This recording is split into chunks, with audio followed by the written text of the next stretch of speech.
ध्रुव हूँ मुझ परिणतिनम कर बनी पूज्य परमात्मा। उसने सारे जग को बताया परम पूज्य ध्रुव आत्मा। ये दिव्यदृष्टि प्रकाश नामक ग्रंथ है जिसमें आज प्रश्न नंबर 4 मूल नंबर 3 पर चर्चा करनी है। प्रश्न है अपना, प्रमाण ज्ञान किसे कहते हैं और उसका विषय क्या है। सुगानी जी उत्तर देते हुए कहते हैं कि निर्विकल्प होते ही अपने में से ही एक ज्ञान उघड़ता है अर्थात प्रकट होता है, जो सामान्य विशेष दोनों पक्षों अर्थात दोनों पहलुओं को सहज जान लेता है। उसी को प्रमाण ज्ञान कहते हैं। तो प्रमाण ज्ञान है जो सामान्य विशेष दोनों को मिलाकर के जाने, मिलाकर के अर्थात दोनों को एक साथ जाने, उसका नाम प्रमाण ज्ञान है। और प्रमाण का विषय भी सामान्य विशेष दोनों पदार्थ हैं। द्रव्य पर्याय दोनों उत्पाद व्यय ध्रुव तीनों कहें अथवा द्रव्य गुण पर्याय तीनों कहें अथवा द्रव्य क्षेत्र काल भाव चारों कहें, ये सारे के सारे प्रमाण के विषय हैं। और दोनों को एक साथ जानना, उपादेय जानना ये बात यहाँ नहीं है, ये जानना ये बात यहाँ नहीं है, मुख्य गौण करना ये बात नहीं है। दोनों को जानना, ऐसा ज्ञान जो दोनों को एक साथ जानता है उसे प्रमाण ज्ञान कहा जाता है। और जो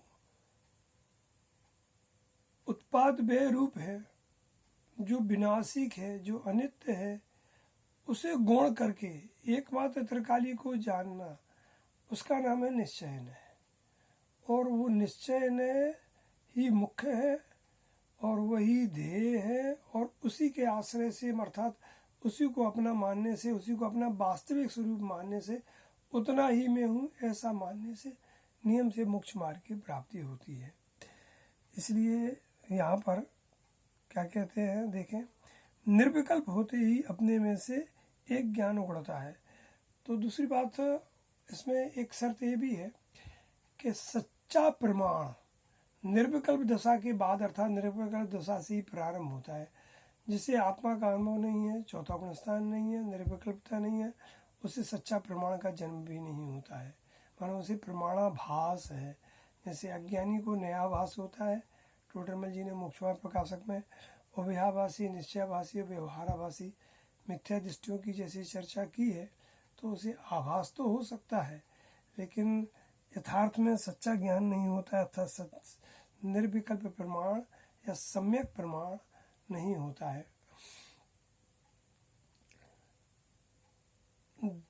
दोनों नयों को अर्थात उनके स्वरूप को जैसा है वैसा जाने, हे को हे जाने, उपादेय को उपादेय जाने, गे को गे जाने, ऐसे ज्ञान को प्रमाण ज्ञान कहते हैं। प्रमाणिक, जैसे व्यक्ति प्रमाणिक होता है ऐसा ज्ञान भी प्रमाणिक होता है। एक बार ज्ञान प्रमाणिक हो जाए ना तो पर कभी फंसता है नहीं है वो। ऐसा नहीं होता है उस प्रमाणिक ज्ञान में कि कभी कुछ कहे कभी कुछ कहे, ऐसा नहीं होता है। प्रमाणिक ज्ञान हमेशा प्रमाणिक होता है और प्रमाणिक ज्ञान में कभी भूल नहीं होती है। जितनी भी भूल है वो अप्रमाणिक ज्ञान में होती है। माने हम पर्याय नहीं है तो नहीं है, ये प्रमाण ज्ञान में सादी अनंत काल के लिए विद्यमान रहता है। और हम द्रव्य ही है, आश्रय योग द्रव्य ही है, इसी के आश्रय से मुक्ति होगी अर्थात इसी को अपना मानने से मुक्ति होगी। ये प्रमाणिक ज्ञान है। ये प्रमाण के अंदर प्रमाण शुद्धनय का निषेध करके नहीं होता है। आगे आएगा एक प्रश्न अपन को कि शुद्धनय का निषेध करके प्रमाण ज्ञान नहीं बनता है। प्रमाण ज्ञान में शुद्धनय गर्भित रहता है। शुद्धनय को सुरक्षित रख करके अर्थात उपादेयभूत आश्रय करने योग, निज मानने योग, निज रूप घोषणा करने योग, तो एक त्रिकालीय आत्मा ही है। इसके बाद जो निज मान्य योग नहीं है, जो उपादेय नहीं है, जो आश्रय योग नहीं है, जो या तो प्रकट पर्याय अपेक्षा से प्रकट करने की अपेक्षा उपादेय, अथवा हेय है, अथवा पूर्ण प्रकट करने की अपेक्षा उपादेय है, ऐसा विवेक प्रमाण ज्ञान में सहज हो जाता है, सहज वर्तता रहता है। आज इतनी बात अपन ने इसकी की है। दोनों पड़खों को सहज यथार्थ जान लेता है, उसी ज्ञान को प्रमाणिक ज्ञान कहते हैं। जो अकेले निश्चय को जाने या अकेले व्यवहार को जाने वो प्रमाणिक ज्ञान नहीं है। एक बात आपको बता दें, जितने भी दर्शन निकले हैं वो जैन दर्शन में से निकले हैं। जैन दर्शन में से अर्थात जैन दर्शन के अनेकांतमय वस्तु में से एक एक पहलू को पकड़ करके निकले हैं।